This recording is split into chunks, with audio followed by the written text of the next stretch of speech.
नमस्कार दोस्तों, आप सभी का स्वागत है आपके अपने चैनल राज एग्ज़ाम अड्डा में। आज की क्लास हमारी उत्तराखंड करंट अफेयर की क्लास रहने वाली है। आगामी एग्ज़ाम के पॉइंट ऑफ व्यू से काफ़ी महत्वपूर्ण ये क्लास रहने वाली है। सभी महत्वपूर्ण प्रश्नों को आज की क्लास में हमने शामिल किया है। हर एक प्रश्न को हम विस्तारपूर्वक चर्चा करने वाले हैं। अगर आपको ये क्लास की PDF अगर लेनी है तो आपको हमारे टेलीग्राम पर ये PDF आपको मिल जाएगी। और टेलीग्राम से किस तरीके से आपको जुड़ना है वो वीडियो के लास्ट में बताऊंगा, और वहाँ से किस तरीके से आप इस PDF को प्राप्त कर सकते हैं तो उस चीज़ को भी मैं लास्ट में मेंशन कर दूंगा। तो आज के सबसे पहले प्रश्न की ओर चलते हैं। हाल ही में उत्तराखंड साहित्य गौरव सम्मान में प्रथम उत्तराखंड साहित्य भूषण सम्मान से सम्मानित किया जाएगा। तो किनको सम्मानित किया जाएगा? तो जो सम्मानित होने वाले व्यक्ति हैं अगर उनकी हम बात करते हैं तो सुभाष पंत को। किनको सम्मानित किया जाएगा? तो सुभाष पंत को सम्मानित किया जाएगा। इनसे जो बातें याद रखनी है कि प्रथम उत्तराखंड साहित्य भूषण सम्मान सुभाष पंत को दिया जाएगा। जिनका संबंध किससे है? तो इनका संबंध ये एक कथाकार हैं। कौन? सुभाष पंत एक कथाकार हैं और इनको प्रथम उत्तराखंड साहित्य भूषण सम्मान दिया जाएगा। और इनसे क्या बातें याद रखनी है कि 25 फरवरी 2025 को, कब? 25 फरवरी 2025 को उत्तराखंड भाषा संस्थान के द्वारा वर्ष 2024 के तहत साहित्य गौरव सम्मान दिए गए हैं। इनकी रचनाओं की बात करें, सुबह का भूला, 21वीं सदी की दौड़, पहाड़ चोर मुन्नी बाई की प्रार्थना, एक का पहाड़ा, एक रात का फासला, छोटा हुआ आदमी आदि क्या है इनकी रचनाएं हैं। इसके अलावा और अगर सम्मानों की बात करें तो गुमानी पंत सम्मान किनको दिया गया? तो गुमानी पंत जो सम्मान दिया गया वो गोपाल दत्त भट्ट को दिया गया। किनको दिया गया गुमानी पंत सम्मान? तो गोपाल दत्त भट्ट को दिया गया। और इनकी पुस्तकों की बात करें तो हिटने रवो और धरती की पीड़, फिर आल फागुन और गिनी आखर, ये किनके हैं? गोपाल दत्त भट्ट की पुस्तकें हैं। और इनको किस सम्मान से सम्मानित किया गया? तो गुमानी पंत सम्मान से सम्मानित किया गया। क्वेश्चन सीधा सा बनेगा कि गुमानी पंत सम्मान किनको दिया गया? तो गोपाल दत्त भट्ट को दिया गया है। अगले सम्मान की बात करते हैं तो अगला सम्मान हमारा है भजन सिंह पुरस्कार। जो सम्मान ये किनको मिला है? तो भजन सिंह पुरस्कार जो दिया गया है कुलानंद घनसाला को दिया गया है। किनको? कुलानंद घनसाला को भजन सिंह पुरस्कार से सम्मानित किया गया है। इनकी पुस्तकों की बात करें तो रंगछौल, होड़ियाली, डाली, गढ़वाली, रामलीला, तो ये कुलानंद घनसाला की क्या हैं? पुस्तकें हैं। ठीक है, अगले सम्मान की बात करते हैं। अगला जो हमारा सम्मान है गोविंद चातक सम्मान। गोविंद चातक सम्मान किनको दिया गया? तो सुनीता चौहान को गोविंद चातक सम्मान से सम्मानित किया गया। और इनकी पुस्तकों की बात करें तो अलबेली चमेली, पहाड़ के उस पार, सुनहरी चलकुड़ी, आईना, क्या है? सुनीता चौहान की पुस्तकें हैं। अगले सम्मान की बात करें तो महादेवी सम्मान। महादेवी सम्मान किनको दिया गया? तो शशि भूषण बडोनी को महादेवी सम्मान से सम्मानित किया गया। इनकी पुस्तक की बात करें तो पत्थर की लकीरें शशि भूषण की पुस्तक है और जिनको महादेवी सम्मान से सम्मानित किया गया है।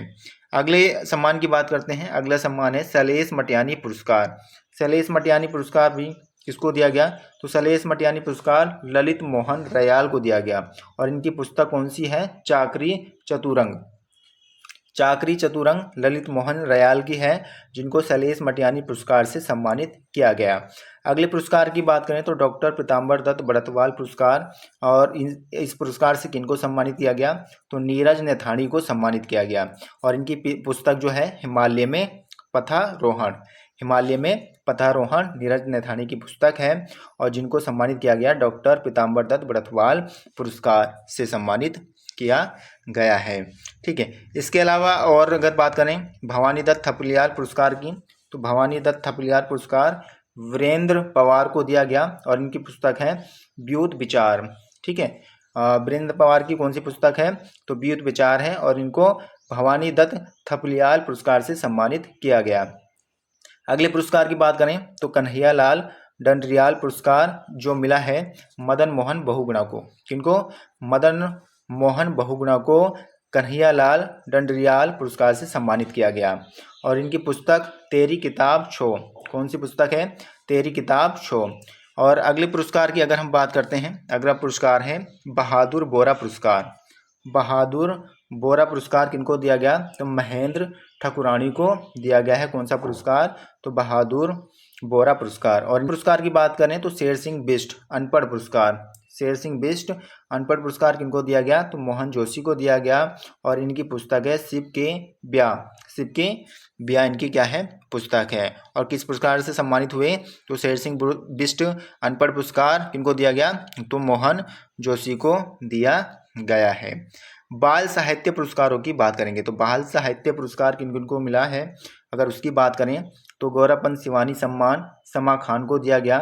मंगलेश डबराल सम्मान सतीश डिमरी को दिया गया। गिरीश तिवारी गिरदा सम्मान पवनेश ठकुरानी को दिया गया।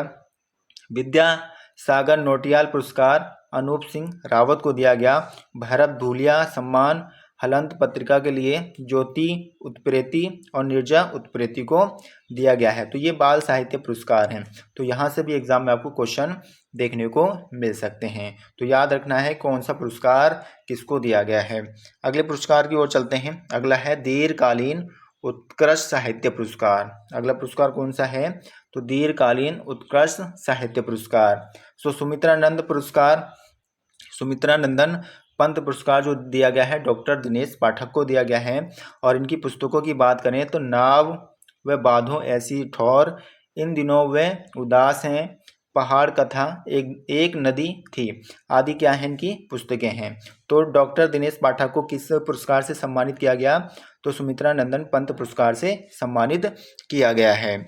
अगले अगर बात करें तो अगला पुरस्कार जो हमारा सम्मान है प्रोफेसर उनवान चिश्ती सम्मान जो दिया गया है डॉक्टर सगीर अशरफ को दिया गया है।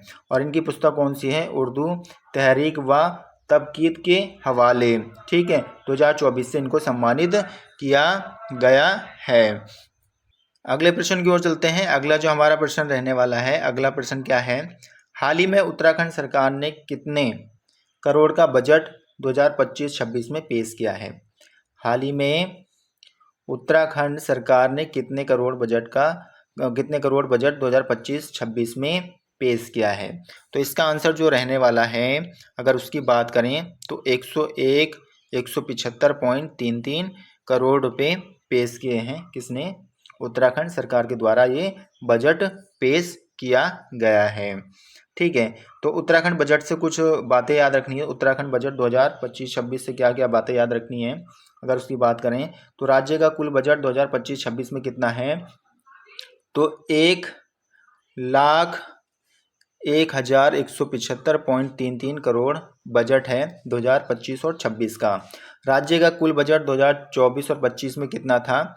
तो 89,230.07 करोड़ था 2024 और 25 का बजट। राज्य के बजट में वर्तमान में कुल वृद्धि कितनी हुई है अगर उसकी बात करें तो 13.38% की क्या हुई है? कुल वृद्धि हुई है।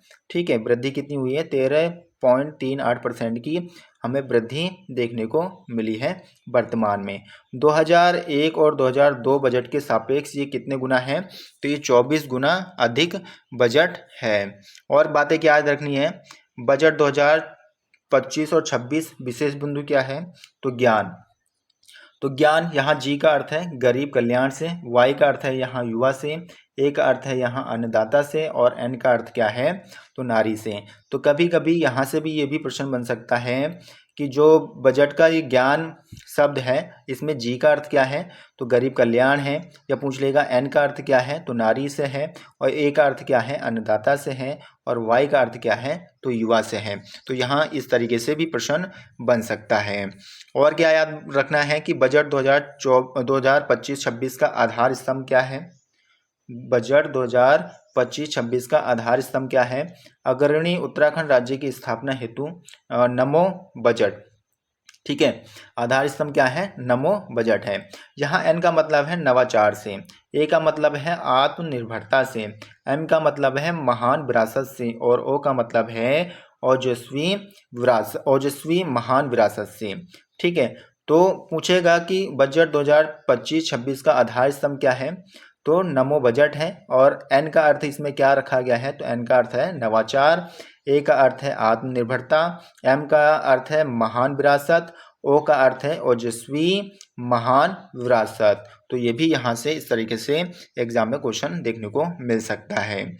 और बात याद रखनी है कि उत्तराखंड की सर्वाधिक आय जो आता है वो कहाँ से आता है, तो स्वयं का कर, जिसको राजस्व कर करते हैं, और यहाँ से कितना आता है 29.97% यहाँ से हमें क्या देखने को मिलता है, कर देखने को मिलता है। ठीक है, अगला पॉइंट याद रखना है कि उत्तराखंड का सर्वाधिक व्यय जाता कहाँ पर है, तो अन्य व्यय में। कहाँ जाता है, अन्य व्यय में जाता है। कितने परसेंट, 28.97% जाता है। ठीक है, तो बजट से ये जो महत्वपूर्ण पॉइंट बताए गए हैं उनको याद रखना है, और एग्जाम में यहाँ से क्वेश्चन आपको देखने को मिल सकते हैं।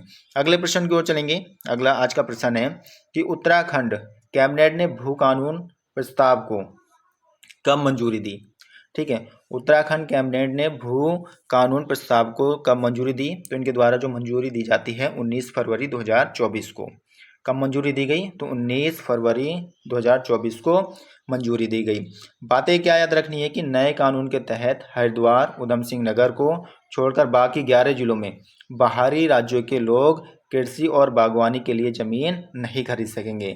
यानी कि आप जो बाहरी लोग हैं हरिद्वार और उधम सिंह नगर में तो खरीद सकेंगे, लेकिन जो 11 ज़िले हैं उनमें कृषि के लिए और बागवानी के लिए ज़मीन नहीं खरीद सकेंगे। ये भू कानून नियम में बताया गया है। और ये कब प्रस्ताव पारित हुआ, तो 19 फरवरी 2024 को ये पारित हुआ है।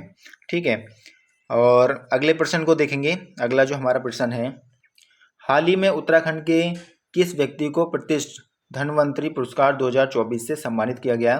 तो किनको सम्मानित किया गया, तो मायाराम उनियाल को सम्मानित किया गया है। किस पुरस्कार से, तो धन्वंतरी पुरस्कार 2024 से सम्मानित किया गया। किनको, तो मायाराम उनियाल को सम्मानित किया गया है। ठीक है, बात क्या याद रखनी है कि केंद्रीय आयुष मंत्रालय द्वारा उत्तराखंड के प्रसिद्ध जड़ी बूटी विशेषज्ञ डॉक्टर मायाराम उनियाल को यह पुरस्कार दिया गया है। ठीक है, अगले क्वेश्चन को देखेंगे। अगला जो हमारा प्रश्न है, 38वें राष्ट्रीय खेलों 2025 में उत्तराखंड का पदक तालिका में कौन सा स्थान था। तो 38वें राष्ट्रीय खेल में उत्तराखंड का जो स्थान है वो 7वां स्थान है। कौन सा स्थान है, तो 7वां स्थान है पदक तालिका में। ठीक है, कौन से, 38वें राष्ट्रीय खेल में। इससे और क्या बातें रखनी है, अगर उसकी बात करते हैं। 38वें राष्ट्रीय खेल 2024 और 25 की अगर बात करें तो इसका आयोजन कहाँ किया गया। ठीक है, 38वें राष्ट्रीय खेल 2024-25 की बात करें तो इसका आयोजन 28 जनवरी 2025 से 14 फरवरी 2025 तक रहा। और किसके द्वारा, मोदी जी के द्वारा इसका आयोजन उद्घाटन किया गया था, यानी इसकी शुरुआत की गई थी। ठीक है, तो आयोजन कब से कब तक रहा, तो 28 जनवरी 2025 से 14 फरवरी 2025 तक इसका आयोजन चला। कुल खेलों की बात करें तो इसमें 35 खेल थे। मुख्य खेलों की बात करें तो 33 खेल थे, और प्रदर्शनी खेलों की बात करें तो 2 इसमें क्या थे, प्रदर्शनी खेल थे। समापन इसका कहाँ पर हुआ, तो हल्द्वानी के अंदर इसका समापन होता है। और कब होता है, 14 फरवरी 2025 को समापन होता है। और किनके द्वारा समापन किया जाता है, तो गृह मंत्री अमित शाह के द्वारा इसका समापन किया जाता है। टैगलाइन इसकी क्या थी, तो संकल्प से शिखर तक इसकी टैगलाइन थी। और लक्ष्य की बात करें, लक्ष्य की बात करते हैं, लक्ष्य के प्रति प्रतिबद्ध होकर मेहनत और संघर्ष, ठीक है, मेहनत और संघर्ष के साथ कार्य करने की प्रेरणा, इसका क्या था, लक्ष्य था। लोगों की अगर बात करते हैं, लोगों की बात करें तो सूर्य के बीच में हिमालय को प्रदर्शित किया गया, और साथ ही मोनाल के पंख लगे हैं। तो लोगों में क्या लगा है, लोगो क्या था, तो सूर्य के बीच में हिमालय को प्रदर्शित किया गया है, साथ ही मोनाल के पंख लगे हैं। और अगर मशाल की बात करें तो मशाल क्या था, तो तेजस्वनी राज्य पुष्प ब्रह्मकमल से प्रेरित था क्या, मशाल। मस्कट की बात करें तो मस्कट हमारा मौली था। जर्सी की बात करें तो जर्सी सफ़ेद और नीले रंग की जर्सी के दोनों और राष्ट्रीय खेल का लोगो था। एथम की बात करें तो आन बान शान दे शौर्य का प्रमाण दें, ठीक है, इसका क्या था, एथम था। उत्तराखंड ओलंपिक संघ के अध्यक्ष कौन है, तो श्री महेश नेगी उत्तराखंड ओलंपिक संघ के कौन है अध्यक्ष हैं। IOA के अध्यक्ष कौन है, तो PT ऊषा क्या हैं, IOA के क्या हैं अध्यक्ष हैं। राष्ट्रीय खेलों की मेजबानी करने वाला उत्तराखंड 12वां राज्य बना है। ठीक है, राष्ट्रीय खेलों की मेजबानी करने वाला उत्तराखंड कितने नंबर का राज्य बना है, तो 12वां राज्य बना है। और पदक तालिका में स्थान कितना रहा, तो 7वां पदक तालिका में स्थान रहा। 2027 में 39वें राष्ट्रीय खेल प्रस्तावित है कहाँ पर, तो मेघालय में होंगे। और कितने नंबर के, तो 39वें। और कब होंगे, तो 2027 में देखने को मिलेगा। उत्तराखंड के कुल पदकों की बात करें तो उत्तराखंड ने टोटल जो पदक जीते हैं 103 पदक उत्तराखंड के द्वारा जीते गए हैं, जिसमें 24 स्वर्ण, 35 रजत और 44 कांस्य पदक रहे हैं। ठीक है, सर्वश्रेष्ठ पुरुष एथलीट की बात करें तो श्री हरि नटराज जो कि कर्नाटक के हैं और जिनका संबंध तैराकी से है। इनके द्वारा कुल 11 पदक जीते गए, जिसमें 9 स्वर्ण, 1 रजत और 1 कांस्य पदक जीता गया है। महिला एथलीट की बात करें तो धिनिधि देश सिंधु जो कि कर्नाटक और इनका संबंध भी तैराकी से है। इनके द्वारा 10 पदक जीते गए, जिसमें से 9 इन्होंने स्वर्ण जीते और 1 रजत पदक इनके द्वारा जीता गया है। 38वें राष्ट्रीय खेल का पहला पदक कांस्य किसने जीता, तो 38वें राष्ट्रीय खेल का पहला कांस्य पदक ज्योति वर्मा के द्वारा जीता गया, जो जिनके द्वारा कांस्य पदक जीता गया। और कहाँ के हैं ये, तो बागेश्वर के रहने वाले हैं और वुशु खेल से इनका संबंध है। और 38वें राष्ट्रीय खेल का पहला स्वर्ण पदक इनके द्वारा जीता गया, तो अचोम तपस के द्वारा जीता गया, जो कि देहरादून के रहने वाले हैं। और ये किस खेल में, तो वुशु खेल में इन्होंने जीता। उत्तराखंड के सर्वाधिक पदक कहाँ से प्राप्त हुए, तो मॉडर्न पेंटाथलॉन यहाँ से 14 क्या टोटल पदक जीते गए हैं और जिसमें से 6 स्वर्ण पदक शामिल हैं। तो ये 38वें राष्ट्रीय खेल से ये बातें भी हमें याद रखना है, एग्जाम के पॉइंट ऑफ व्यू से काफ़ी महत्वपूर्ण ये बात रहने वाली है।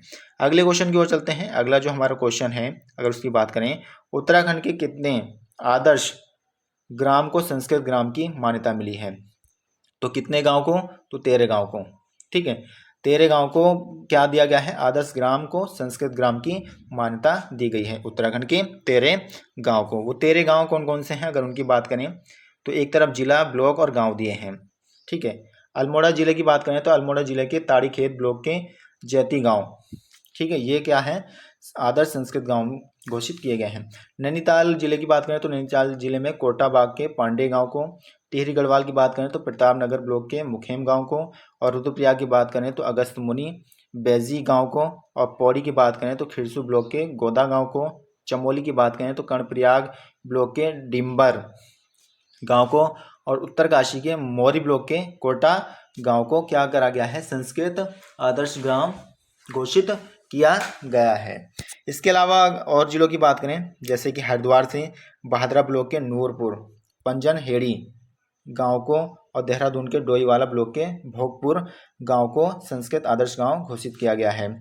इसी के साथ साथ अगर बात करते हैं उधम सिंह नगर के खटीमा ब्लॉक के नगला तराई गांव को संस्कृत गांव घोषित किया गया है। बागेश्वर के सेरी गांव को, और पिथौरागढ़ के मुनाकोट ब्लॉक के उर्ग गांव को, और चंपावत के खरकी कारकी गांव को संस्कृत गांव घोषित किया गया है। तो ये याद रखने की 13 गांव कौन कौन से हैं, किस किस जिले से और किस ब्लॉक के हैं। ठीक है, अगले प्रश्न की ओर चलते हैं। अगला हमारा प्रश्न है कि उत्तराखंड के किस स्कूल को पर्यावरण शिक्षा के लिए विप्रो अर्थियन अवार्ड 2024 से सम्मानित किया गया है। तो कौन सा स्कूल है, नानक मत्ता पब्लिक स्कूल नानक मत्ता को सम्मानित किया गया है। ठीक है, नानक मत्ता पब्लिक स्कूल नानक मत्ता को अजीम प्रेमजी विश्वविद्यालय बेंगलुरु में पर्यावरण शिक्षा के लिए विप्रो अर्थियन अवार्ड से सम्मानित किया गया है। अगले क्वेश्चन को देखते हैं। अगला क्वेश्चन है, विश्व के दूसरे सबसे ऊंचे ट्रैक का शिलान्यास भारतीय प्रधानमंत्री द्वारा उत्तराखंड के किस स्थान पर किया जाना प्रस्तावित है, तो ये जनकताल। कहाँ पर, जनकताल में प्रस्तावित है, और किनके द्वारा, तो प्रधानमंत्री जी के द्वारा शिलान्यास किया जाएगा। जनकताल की बात करें तो जादूंग उत्तरकाशी में है। ठीक है, इससे जो बातें याद रखनी है, नीला पानी घाटी में मुलिंगना पास का कार्य भी शुरू किया जाना प्रस्तावित है। प्रधानमंत्री नरेंद्र मोदी मुखवा और हर्षिल दौरे के दौरान जादूंग घाटी में विश्व के दूसरे ऊंचे ट्रैक जनक ताल और नीला पानी घाटी में मुनिंगला पास का शिलान्यास किया है। अगले प्रश्न को देखेंगे। अगला प्रश्न है, उत्तराखंड में वनों को आग से बचाने हेतु किस मॉडल को अपनाने की बात कही गई है। ठीक है, उत्तराखंड में वनों को आग से बचाने हेतु किस मॉडल की बात करी गई है। तो ये जो मॉडल अपनाया गया है वो हमारा कौन सा मॉडल अपनाया गया है, शीतला खेत मॉडल अपनाया गया है। कौन सा, शीतला खेत मॉडल अपनाया गया है। इसकी शुरुआत कब होती है, इसकी शुरुआत 2003 में गजेंद्र रावत के द्वारा शुरुआत की जाती है, जो कि एक समाज सेवी व्यक्ति थे। गर्मियों से पहले 31 मार्च तक खेतों की मेड़ और बंजर भूमि पर सूखी घास झाड़ियों को काटने की परंपरा इसके अंदर बताई गई है। अगले क्वेश्चन की ओर चलते हैं। अगला क्वेश्चन है, भारतीय रेल बजट 2025 में उत्तराखंड हेतु कितने रुपए का प्रावधान किया गया है। तो भारतीय रेल बजट 2025 में उत्तराखंड के लिए 4641 कितना 4641 करोड़ रुपए का प्रावधान किया गया है। इससे जो बातें याद रखनी है कि संपूर्ण देश में 15,000 किलोमीटर रेलवे ट्रैक को कवच मिलेगा, जिसमें 49 किलोमीटर उत्तराखंड का भी है। ठीक है, 15,000 किलोमीटर में से 49 किलोमीटर उत्तराखंड राज्य भी शामिल है। उत्तराखंड को दिल्ली, पंजाब और हरियाणा से ज़्यादा हिस्सेदारी प्रदान करते हुए तथा प्रदेश में रेल नेटवर्क को मजबूत करने हेतु केंद्र सरकार ने प्रावधान किया। 11 अमृत स्टेशनों के लिए भी बजट व्यवस्था की गई है। ठीक है, अगले प्रश्न को देखेंगे। अगला प्रश्न हमारा है, उत्तराखंड सरकार ने अलग 5 वर्षों में राज्य की अर्थव्यवस्था का आकार दोगुना करने के लिए कितना लक्ष्य निर्धारित किया है। तो उत्तराखंड सरकार के द्वारा जो लक्ष्य निर्धारित किया गया है 5.70 लाख करोड़ रुपए का लक्ष्य निर्धारित किया गया है। कितना, 5.70 लाख करोड़ रुपए का लक्ष्य निर्धारित किया गया है। अगले प्रश्न को देखते हैं। अगला प्रश्न हमारा जो रहने वाला है, उत्तराखंड सरकार के तीसरे प्रमुख सचिव के रूप में कौन नियुक्त किए गए हैं। तो उत्तराखंड सरकार के तीसरे प्रमुख सचिव के रूप में आर मीनाक्षी सुंदरम को क्या करा गया है, नियुक्त किया गया है। ठीक है, अगले क्वेश्चन को देखते हैं। अगला क्वेश्चन है, हाल ही में उत्तराखंड उच्च न्यायालय 9वें न्यायाधीश के रूप में किसे शामिल किया गया है। तो हाल ही में उत्तराखंड उच्च न्यायालय 9वें न्यायाधीश के रूप में जस्टिस आलोक मेहरा को क्या करा गया है, शामिल किया गया है। अगले प्रश्न की ओर चलते हैं। अगला जो हमारा प्रश्न रहेगा, 14 फरवरी 2024 को सर्वोदय कार्यकर्ता और भूदान आंदोलन में विनोबा भावे के साथ रही उत्तराखंड के किस पर्यावरणविद का निधन हो गया है। तो किनका निधन हुआ है भाई, तो वो जो निधन हुआ है बिमला बहुगुणा का। किनका, बिमला बहुगुणा का निधन हो गया है। ठीक है, अगले क्वेश्चन को देखते हैं। अगला क्वेश्चन है, ग्राहक संतुष्टि सर्वेक्षण में उत्तराखंड का कौन सा एयरपोर्ट लगातार दूसरी बार दूसरे स्थान पर रहा। तो देहरादून एयरपोर्ट रहा है। ग्राहक संतुष्टि सर्वेक्षण में उत्तराखंड का कौन सा कौन सा एयरपोर्ट लगातार दूसरी बार दूसरे स्थान पर रहा। तो देहरादून एयरपोर्ट रहा है। ये एयरपोर्ट जारी कौन करता है, तो भारतीय विमानपत्तन प्राधिकरण के द्वारा ये रिपोर्ट जारी की जाती है। अगले प्रश्न को देखेंगे। अगला क्वेश्चन हमारा है, हाल ही में उत्तराखंड में भीताड़ा कहाँ मिली है। हाल ही में उत्तराखंड में भीताड़ा कहाँ मिली है। तो ये जो मिली है हमारी सतपुली पौड़ी में। कहाँ पर, सतपुली पौड़ी के अंदर ये भीताड़ा जो मिली है। ठीक है, अगले क्वेश्चन को देखेंगे। अगला जो क्वेश्चन है, उत्तराखंड विधानसभा पूर्णतः डिजिटल विधानसभा बन गई है, जिस हेतु कौन सी ई विधानसभा एप्लीकेशन का शुभारंभ किया गया। तो नीवा ई विधानसभा एप्लीकेशन का शुभारंभ किया गया है।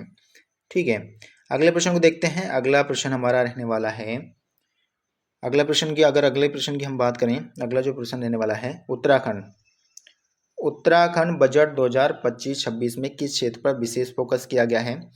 पहला है गरीब, दूसरा है युवा, तीसरा है अन्नदाता, चौथा नारी सशक्तिकरण, पांचवा है अग्रणी उत्तराखंड।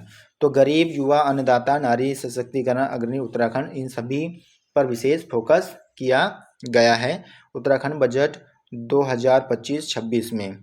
ठीक है, इन सभी पॉइंटों पर विशेष ध्यान दिया गया है। उत्तराखंड में ज्ञान पहल पर विशेष फोकस दिया गया है। अगले क्वेश्चन की बात करते हैं। अगला जो हमारा क्वेश्चन है, उत्तराखंड बजट 2025-26 किस संकल्पना थीम पर आधारित है? तो ये जो आधारित है थीम, नमो पर। किस पर? नमो पर आधारित है। नमो की बात करें तो एन का मतलब यहाँ पर नवाचार से है, ए का मतलब है अग्रणी उत्तराखंड, एम का मतलब है महान विरासत, ओ का मतलब है ओजस्वी मानव संसाधन बजट के आधार स्तंभ पर आधारित है। अगले प्रश्न की बात करते हैं। अगला प्रश्न है, उत्तराखंड की अर्थव्यवस्था में 2024 और 25 में राज्य का सकल घरेलू उत्पाद कितना दर्ज किया गया है? तो राज्य का जो सकल घरेलू उत्पाद जो दर्ज किया गया है 3,78,000, कितना? 3,78,000 दर्ज किया गया है। अगर एग्जैक्ट बात करें तो 3,78,244.52 करोड़ रुपए दर्ज किया गया है। अगले क्वेश्चन की ओर चलते हैं। अगला क्वेश्चन हमारा है, वित्तीय वर्ष 2024-25 हेतु उत्तराखंड की प्रति व्यक्ति आय कितनी अनुमानित की गई है? तो वित्तीय वर्ष 2024-25 हेतु उत्तराखंड की प्रति व्यक्ति आय जो अनुमानित की गई है वो अनुमानित की गई है 2,74,064 रुपये प्रति व्यक्ति आय 2024-25 में अनुमानित की गई है। ठीक है, इससे बातें याद क्या रखनी है कि 2023 और 24 में उत्तराखंड की प्रति व्यक्ति आय निर्धारित 2,46,187 रुपये से 2023-24 की तुलना में 2025-26 में प्रति व्यक्ति आय में वृद्धि 11.33% दर्ज की गई है। फिर की पीडीएफ आप किस तरीके से हमारे टेलीग्राम से प्राप्त कर सकते हैं, जब हमारे चैनल पर आएंगे तो यहाँ पर क्या कहते हैं, लिंक दिया हुआ है। ठीक है, यहाँ पर ये लिंक प्रोवाइड किया गया है। जब आप इस लिंक पर क्लिक करेंगे तो सीधा टेलीग्राम का यहाँ पर ऑप्शन आपको देखने को मिल जाएगा। तो आप यहाँ से टेलीग्राम पर जब क्लिक करेंगे तो डायरेक्ट आप हम टेलीग्राम पर पहुँच जाएंगे और वहाँ से आप इस उत्तराखंड जो क्लास की पीडीएफ है उसको आप प्राप्त कर लेंगे। तो हमारे टेलीग्राम से आपको ये आज की क्लास जो उत्तराखंड की पीडीएफ है करंट अफेयर की वो मिल जाएगी। तो आशा करूँगा आप सभी को आज की क्लास अच्छी लगी होगी। अगर आपको क्लास अच्छी लगी है तो चैनल को लाइक, शेयर एंड सब्सक्राइब करना ना भूलें। Thank you.